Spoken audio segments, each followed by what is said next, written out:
ایک نئے دلچسپ ویلاگ کے ساتھ میں ہوں احسان سبز۔ بریانی سے عشق کسے نہیں ہوگا؟ پاکستان میں آپ کسی سے بھی بریانی کھانے کو پوچھ لیجئے، دل کے نہ چاہنے اور پیٹ فل ہونے کے باوجود بھی شاید ہی کوئی ہو جو 2-1 چمچ چکھنے سے انکار کرے۔ ہمارے یہاں لوگوں کو بریانی جتنی عزیز ہے اتنی ہی اس کی ترکیب بھی، کیونکہ بریانی میں رنگت اور ذائقہ نہ ہو تو پکنے کے بعد وہ جو بھی ہوگی بریانی نہیں ہوگی۔ مشتاق احمد یوسفی ایک جگہ لکھتے ہیں کہ کچھ لوگوں کی شکل تو بس دال چاول جیسی ہوتی ہے جبکہ نخرے بریانی جیسے۔ عام خیال ہے کہ بریانی کی ایجاد کا سہرا شاہ جہاں کی محبوب بیوی ممتاز محل کو جاتا ہے، جن کے خیال سے یہ ایک مکمل غذائیت سے بھرپور اور بآسانی کھانے والی غذا تھی، خاص طور پر جنگی ماحول کی افراتفری والی کیفیت میں فوجیوں میں آسانی سے تقسیم کی جا سکتی تھی۔ بریانی دراصل فارسی کے لفظ بریان سے نکلا ہے، جس کا مطلب گوشت کو پکانے سے پہلے تلنا ہے۔ البتہ یہ ڈش کھانے پکانے کے لیے دم دینے کے طریقے سے بنائی جاتی ہے، جو عربوں کا اسٹائل رہا ہے۔ ٹیپو سلطان بریانی کو میسور تک لے آئے اور یوں میسوری بریانی وجود میں آئی۔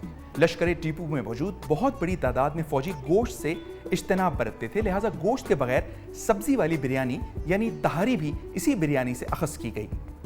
بعض روایتوں میں یہ بھی آیا ہے کہ اودھ کے نواب واجد علی شاہ ریاست کے خزانے میں کمی کی وجہ سے لشکر کے لیے ہر روز گوشت کا خرچ اٹھانے سے معذور ہوئے، تو بریانی کا وقار بلند رکھنے کے لیے اس میں تلے ہوئے سنہری آلو شامل کیے جانے لگے اور پھر یہی آلو کلکتہ بریانی کی شناخت بن گئے۔ بریانی حیدرآباد، دکن کے نظام اور لکھنؤ کے نوابین کے یہاں بھی ایک مقبول پکوان تھا۔ لکھنؤ تو بریانی کا حقیقی وارث ہونے کا دعوے دار ہے۔ البتہ کہا جاتا ہے کہ نظام دکن کے باورچی بریانی کی 50 سے زائد مختلف اقسام بنانا جانتے تھے، جن میں اونٹ، بھیڑ، بٹیر اور ہرن کا گوشت بھی استعمال کیا جاتا تھا۔ ان حکمرانوں نے بریانی میں اپنی پسند کی جدتیں کروائیں جو بے حد مقبول ہوئیں۔ دوسری طرف وسط ایشیا کے لوگ بھی بریانی کے اصل موجد ہونے کا دعویٰ کرتے ہیں اور ان کے خیال میں تیمور لنگ نے افغانستان کے راستے قازقستان سے شمالی ہندوستان میں بریانی کا تعارف کروایا۔ کلکتہ میں آج بھی بننے والی بریانی میں مسالے نسبتاً کم ہوتے ہیں، جبکہ متنجن کی طرح ہلکی سی مٹھاس بھی شامل کی جاتی ہے۔ سندھی بریانی میں البتہ کھٹا دہی اور آلو بخارا ڈالا جاتا ہے، جس کے باعث اس کا ذائقہ مرچوں کے ساتھ کھٹاس کا ایک منفرد امتزاج پیدا کرتا ہے۔ اسی طرح دودھ کی بریانی بھی حیدرآباد دکن کا تحفہ ہے۔ ملائی والے دودھ میں بھنے ہوئے خشک میوجات اور مسالے اس بریانی کو ذائقے دار اور خوشنما بنا دیتے ہیں۔ دم پخت بریانی کے تانے بانے برما سے ملتے ہیں۔ اس میں بنیادی مسالوں کے ساتھ ساتھ کاجو، کشمش اور مٹر کے دانے شامل کیے جاتے ہیں۔ بریانی کی ایک قسم ملبار یا کیرالا سے بھی ہے۔ یہ بریانی عربوں کی ڈش مندی سے ملتی جلتی ہے، جس کے ساتھ ٹماٹر اور پیاز کی چٹنی اور سبز چائے کا استعمال کیا جاتا ہے۔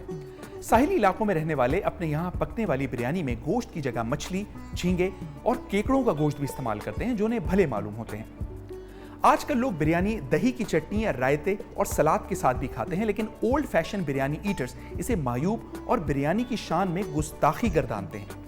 ہمارے یہاں عام طور پر یہ کہا اور سمجھا جاتا ہے کہ اصل بریانی تو کراچی شہر میں ملتی ہے اور لاہور والوں کو بریانی بنانی نہیں آتی۔ یہ دلچسپ نوک جھونک ایک عرصے سے چلی آ رہی ہے اور جب بھی چھڑتی ہے دونوں جانب سے دلچسپ اور چٹپٹے دلائل سامنے آتے ہیں۔ بریانی والوں کا کہنا ہے کہ پلاؤ ایک سست کھانا ہے، بس گوشت گلایا اور چاول چڑھا دیے، کھچڑی کی بہن، نہ کوئی رنگ نہ روپ، جبکہ بریانی تو تمام چاول بیس فلموں کا ہیرو ہے، شہر کراچی کے ماتھے کا جھومر ہے۔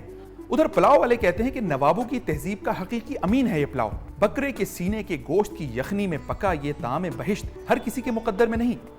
ایک وقت ایسا بھی آیا جب سوشل میڈیا ایپ ٹویٹر پر ٹیم بریانی اور ٹیم پلاؤ کے ہیش ٹیگز کے ساتھ مہم چل پڑی۔ ایک طرف بریانی کے متوالوں نے زمین آسمان کی قلابیں ملائی تو دوسری طرف عاشقان پلاؤ نے بھی بڑھ بڑھ کر حملے کیے۔ شاعر وجی ثانی تو یہ تک کہہ گئے، ذائقے کا یقین ہے بریانی، ذوق کی ہمنشیں ہے بریانی، تم پلاؤ پہ جان دیتے ہو، تم نے کھائی نہیں ہے بریانی۔ اسی طرح ایک اور شاعر لکھتے ہیں، تمہارے حسن کی چٹکی بہت مہنگی پڑی مجھ کو، فشار خون کے پیشنٹ کو نمکدانی نے مارا ہے، مریض دل سیانہ تھا، طبیبوں سے تو بچ نکلا، پر اگلے دن اسے دمبے کی بریانی نے مارا ہے۔ مزاح نگار یاسر چٹھا حالانکہ پنجاب سے تعلق رکھتے ہیں، لیکن ہمت کر کے لکھی گئے کہ لاہور میں جگہ جگہ پلاؤ بیچارے کی آنکھوں میں تھوڑے سے مسالے کی دھول جھونک کر اسے بریانی کا نام دینا آج بھی معمول ہے۔ صورتحال جب اس حد تک پہنچ گئی تو لاہوری پلاؤ کے آڑی بھی آستینیں چڑھا کر میدان میں آ گئے۔ شاعر نذیر احمد شیخ لکھتے ہیں، جہاں بھی پلاؤ پکایا گیا ہے، زمین سے فلک تک بھپارا گیا ہے، اسی غم میں شیطان مارا گیا ہے کہ مومن پہ یہ کیا اتارا گیا ہے۔ ایک دلچسپ بحث گزشتہ دنوں یوں بھی نکلی کہ ایک امریکی کامیڈین جیرمی میکلینن پاکستان آیا۔ اس نے بریانی کھانے کے بعد اپنے ٹویٹر اکاؤنٹ پر رائے شماری کا انعقاد کیا۔ موضوع تھا